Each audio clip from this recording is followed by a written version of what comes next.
Hello, Mr. Secretary. I'm over here. How are you?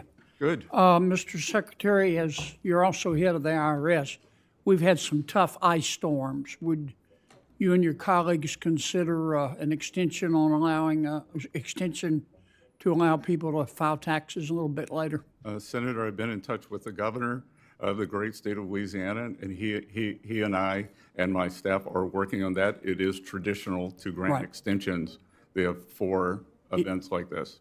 Good. If Canada came to the United States, well, let me preface this by saying I understand that tariffs have a number of purposes, but the foremost reason for tariffs is to try to stop other countries from taking advantage of us through either their tariffs or trade barriers.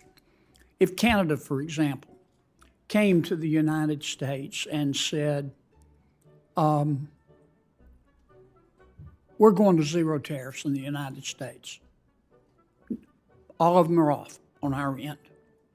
Would you, Mr. President, speaking to our president, go to zero tariffs and then just let Canadian companies and American companies compete on a level playing field? Absolutely not. As we saw last week, when 2 weeks ago, when Prime Minister Carney went to China, he lowered tariffs on Chinese EVs from 100% to 6%. U.S. has 100% tariff on Chinese EVs. We couldn't let our northern border be used as a way for Chinese EVs to come into the U.S. Right, okay. I'm going to lead you a little bit because Senator Scott is a she-bear when it comes to time.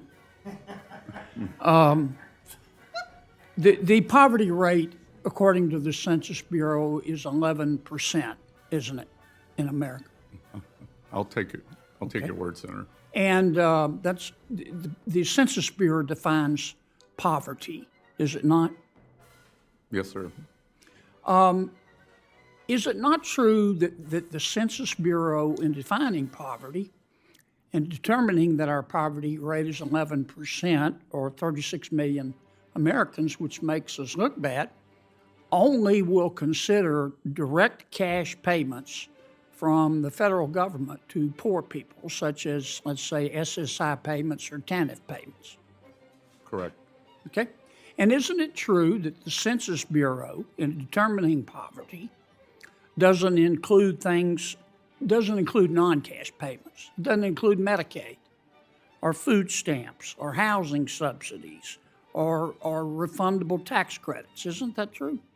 That is correct, Senator. Yeah. Let me give you an example. Mom, 2 kids, poverty level for her and her kids is $27,000.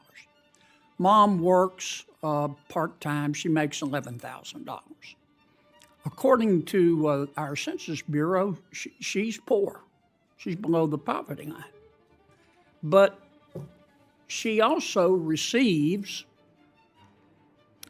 she works, I recall I said, makes $11,000 a year. She receives $4,100 in refundable earned income tax credits, $3,400 in refundable child tax credits, which means she gets a check, $9,200 in food stamps, $9,500 in housing subsidies, $900 in utility bill subsidies, $16,000 in Medicaid, $31,000 a year in free school lunches, and $6,000 in TANF payments.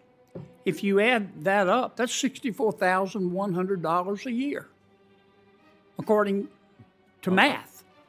I'll believe your arithmetic, Senator. Okay. But using the Census Bureau's definition of poor, they don't include all these payments. They just include her income and the TANF payment. Does that make sense to you? No, sir, and you should bring that up with the Commerce Department. I know, but you've got influence. I know how close you and the Commerce Secretary are. I'm hoping you could bring it up with somebody above. The president says we're opposites, and I'm tall. I'm not going to comment on that. Would you talk to the president about this? If you include all cash and non-cash payments, the poverty rate in America is 1%. That's a good point to end on. Thank you, I Senator. told you he was a she-bear. I'm not quite sure for this. Senator Moreno, you and I will talk about the she bear later.